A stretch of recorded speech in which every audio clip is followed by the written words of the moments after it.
بسم اللہ الرحمن الرحیم۔ انسان جب 40 سال کراس کر لیتا ہے تو اس کو کمزوری، تھکان، اعصابی مسائل ہونے لگتے ہیں۔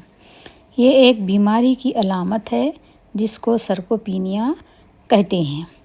آج ہم ایک نہایت اہم طبی موضوع پر گفتگو کرنے جا رہے ہیں جس کا نام سرکوپینیا ہے۔ السلام علیکم رحمۃ اللہ وبرکاتہ۔ سرکوپینیا ایسی کیفیت ہے جس میں عمر بڑھنے کے ساتھ جسم کے پٹھے آہستہ آہستہ کمزور اور کم ہوتے جاتے ہیں۔ اکثر لوگ اسے عام بڑھاپا سمجھ کر نظر انداز کر دیتے ہیں، حالانکہ یہ ایک قابل توجہ طبی مسئلہ ہے۔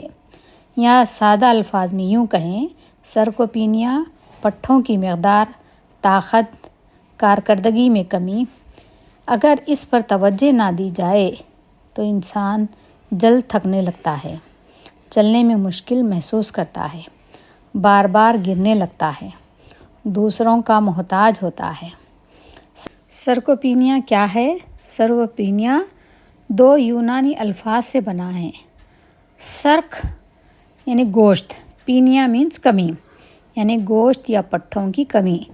جدید طبی تعریف یوں ہے، سرکوپینیا میں 3 چیزیں متاثر ہوتی ہیں: پٹھوں کی مقدار کم ہونا، پٹھوں کی طاقت کم ہونا اور جسمانی کارکردگی کم ہونا۔ یاد رکھیں، صرف وزن کم ہونا سرکوپینیا نہیں ہے۔ سرکوپینیا کی 2 اقسام یہاں پر بیان کی جا رہی ہیں۔ پرائمری سرکوپینیا یعنی عمر سے متعلق ہے، یہ عام طور پر عمر بڑھنے کے ساتھ ہوتی ہے۔ 30 سال کے بعد ہر سال تقریباً 1% عضلات کم ہو سکتے ہیں۔ 60 سال کے بعد رفتار تیز ہو جاتی ہے۔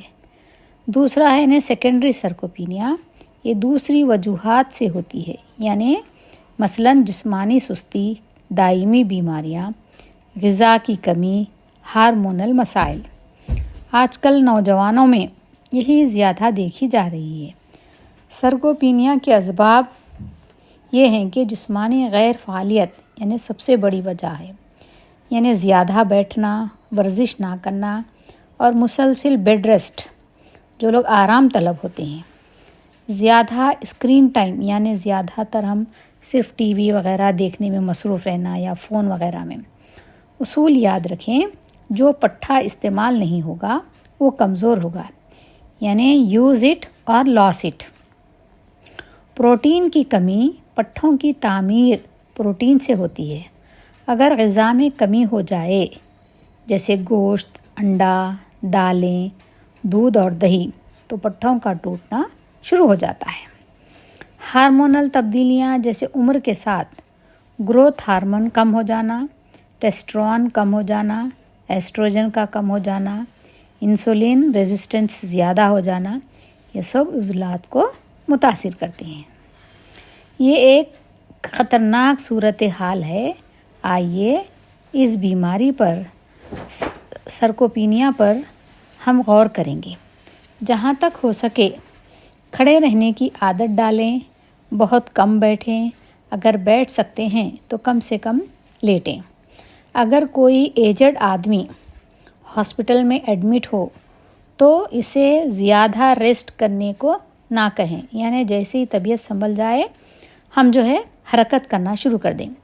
بیڈ ریسٹ کرنے کے کچھ دن بعد اسے اب بیڈ پر نہ سونے کے لیے کہیں۔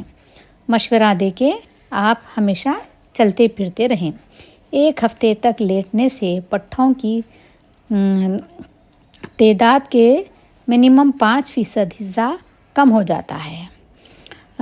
ایجڈ آدمی اپنے پٹھے دوبارہ نہیں بنا سکتا، بس ایک دفعہ اس کے پٹھے کم ہو گئے تو سمجھیے کہ پٹھے پھر دوبارہ بننا مشکل ہوتا ہے، کیونکہ گروتھ رک جاتی ہے۔ عام طور پر بہت سے ایجڈ لوگ جو ہیلپرز کی خدمت حاصل کرتے ہیں اپنے عضلات تیزی سے کھو دیتے ہیں۔ سرکوپینیا آسٹیوپوروسس سے بھی زیادہ خطرناک ہے۔ آسٹیوپوروسس میں الرٹ رہنے کی ضرورت ہوتی ہے کہ کہیں گر نہ جائیں، جبکہ سرکوپینیا نہ صرف زندگی کے اسٹینڈرڈ کو متاثر کرتا ہے بلکہ مزلز کی ناکافی مقدار کی وجہ سے ہائی بلڈ شوگر کا سبب بھی بن جاتا ہے۔ مزلز ایسٹرونی میں سب سے تیزی سے نقصان پیروں کے مزلز کو ہوتا ہے، اس لیے کہ جب آدمی کنٹینیوسلی بیٹھتا ہے یا لیٹتا ہے تو پیر حرکت نہیں کرتے اور ان کے پٹھوں کی طاقت متاثر ہو جاتی ہے۔ یہ ایک امپورٹنٹ فیکٹ ہے، آپ کو سرکوپینیا سے الرٹ رہنا ہوگا۔ سیڑھیاں چڑھنا اترنا، ہلکی دوڑ یعنی واکنگ اور سائیکلنگ یا سائیکل چلانا یہ بہترین ورزش میں شامل ہے اور یہ پٹھوں کو مضبوط بنا سکتی ہے۔ دائمی سوزش یعنی کرونک انفلیمیشن، جسم میں مسلسل ہلکی سوزش پٹھوں کو نقصان پہنچاتی رہتی ہے۔ عام بیماریاں ذیابیطس، موٹاپا، گردوں کی بیماری، دل کے امراض، بڑھاپا، قدرتی عمل، موٹار نیورون کم ہو جاتے ہیں، پٹھوں کے ریشے سکڑ جاتے ہیں، مرمت کا عمل سست ہو جاتا ہے، ناقص نیند کی وجہ سے بھی متاثر ہو سکتے ہیں ہم بھی بیماری میں۔ نیند کی کمی سے گروتھ ہارمون کم ہو جائے گا، ریکوری سست ہو جائے گی، مسلز ریپیئر کم ہونے لگتے ہیں۔ اور اس کی علامتیں دیکھیے، پہلی ابتدائی علامت یہ ہے کہ جلد تھکن محسوس ہوتی ہے، ہم کو کمزوری ہوگی اور سیڑھیاں چڑھنے میں مشکل ہو سکتی ہے، وزن میں کمی ہوگی اور ہاتھ کی گرفت کمزور ہو جاتی ہے، یعنی کوئی بھی چیز کو ہم پکڑ کے کھینچ سکنا ہے یا اوپر چڑھنا ہے تو ہماری ہاتھ کی گرفت ڈھیلی پڑ جاتی ہے۔ بڑھتی ہوئی علامتوں میں چلنے کی رفتار کم ہو جاتی ہے اور بار بار گرنے لگتے ہیں، چلتے چلتے گر جاتے ہیں، کرسی سے اٹھنے میں مشکل ہوتی اور توازن خراب ہو جاتا ہے، ہم توازن کو برقرار نہیں رہ سکتے، دوسروں پر انحصار بھی کرتے ہیں۔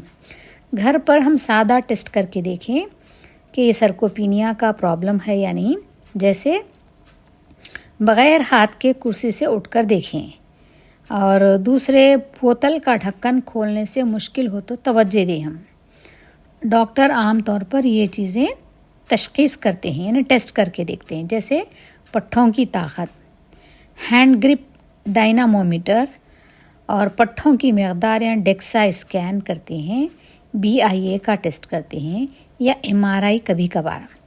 جسمانی کارکردگی میں چلنے کی رفتار سلو ہو جائے یا چیئر اسٹینڈ ٹیسٹ کر کے دیکھتے ہیں، SPPB کا بھی ٹیسٹ کرتے ہیں۔ اچھی خبر یہ ہے کہ علاج اس کا ہو سکتا ہے، جیسے سرکوپینیا کو سست یا کافی حد تک بہتر کیا جا سکتا ہے۔ ریزسٹنس ورزش کے ذریعے سب سے مؤثر علاج ہے، جیسے weight training, resistance band, squats, وال پش اپ یعنی دیوار کو ڈھکیلنا، ہم ایسا ایکسرسائز کرنا چاہیے۔ ہفتے میں کم از کم 2 یا 3 بار اس قسم کی ایکسرسائزز کریں ہم، اور زیادہ پروٹین والی غذائیں کھائیں، یہ ڈاکٹر کا مشورہ ہوتا ہے۔ 1 سے 1.2 گرام پروٹین انسان کے ویٹ کے فی کلو وزن کے حساب سے استعمال کرنا۔ بزرگ افراد کو نسبتاً زیادہ ضرورت ہوگی۔ بہترین ذرائع کون کون سے ہیں دیکھیے آپ، انڈا، چکن، مچھلی، دالیں، دہی اور دودھ۔ وٹامن ڈی پٹھوں کی کارکردگی کو بہتر کرتا ہے، لہٰذا وٹامن ڈی بھی ہم حاصل کریں۔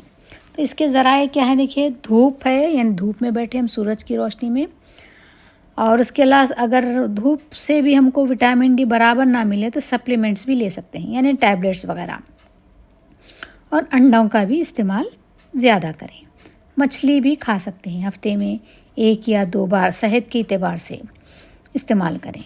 اس کے علاوہ ڈاکٹر سے جو طبی علاج کرتے ہیں، اس میں منتخب مریضوں میں ڈاکٹر اس کا علاج دے سکتا ہے، جیسے testosterone therapy, supplements, HMB، amino acids وغیرہ سب دیے جا سکتے ہیں۔ اور فزیوتھراپی میں بیلنس ٹریننگ اور چال کی تربیت، یعنی کس طرح سے چلنا چاہیے ہم، یعنی گر رہے ہیں تو ہم کیسا پکڑ کے چل کے، کیسا جو ہے واکنگ کر کے، ایسا جو ہے اپنے اس کی تربیت دیتے ہیں فزیوتھراپی میں. اور گرنے سے بچاؤ کے تدابیر بھی ہم فزیوتھراپی سے سیکھ سکتے ہیں.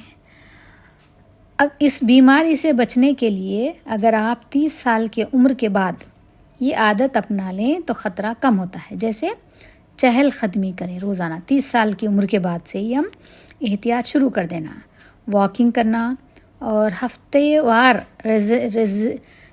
ریزسٹنس ورزش کرنا، مناسب پروٹین، وزن کنٹرول کرنا، وٹامن ڈی لینا، اچھی نیند اور دائمی بیماریوں کو کنٹرول میں رکھنا. تو روزانہ کا ہمارا عملی منصوبہ یہ ہونا چاہیے کہ صبح ہم 15 منٹ واکنگ کریں اور دھوپ میں سے بیٹھیں، دھوپ میں واکنگ کریں اور دوپہر میں پروٹین سے بھرپور کھانا استعمال کریں.